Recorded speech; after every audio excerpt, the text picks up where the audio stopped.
T'en as marre de changer des injecteurs? Tu comprends pas pourquoi ils claquent tout le temps?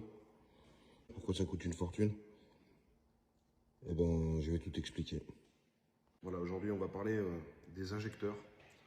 Donc des injecteurs avec une injection continentale. Aujourd'hui, si tu as un 1,5 litre DCI ou un 1600 TDI, il faut savoir que sur ces injecteurs-là, la pièce la plus fragile en gros, c'est la bobine. Donc la bobine, c'est la partie qui est commandée électriquement, où les informations de notre calculateur vont dessus. Et cette pièce-là est très souvent la cause de la rupture de l'injecteur.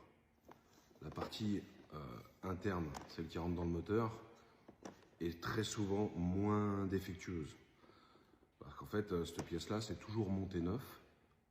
Quand ils refont les injecteurs, ils changent l'intérieur du corps de l'injecteur, avec la pointe et toutes les pièces qui vont dedans. Je ne vais pas trop rentrer en détail parce que c'est des termes un peu techniques. Je ne maîtrise pas assez pour pouvoir en parler.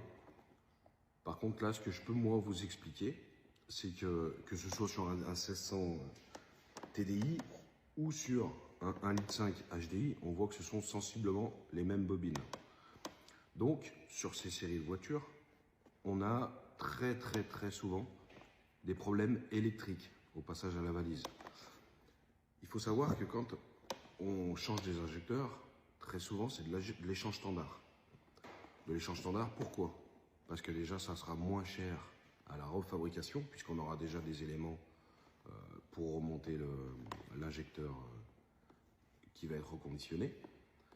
Mais surtout, la bobine, la fameuse bobine de l'injecteur, elle va être réutilisée, si elle est bonne, pour être montée sur d'autres injecteurs. Elle va être utilisée, pourquoi? Parce que apparemment, de ce que moi j'ai entendu, et ce qui s'avère être de plus en plus vrai, parce que très souvent on voit des coups de lime en fait sur les bobinages pour effacer les références, tout ça. Ces bobines-là, elles sont réutilisées et remontées sur les injecteurs que vous allez racheter entre guillemets neufs, parce qu'en fait la fabrication n'est plus faite. Voilà, ils n'ont plus les matériaux, ils ne peuvent plus les faire.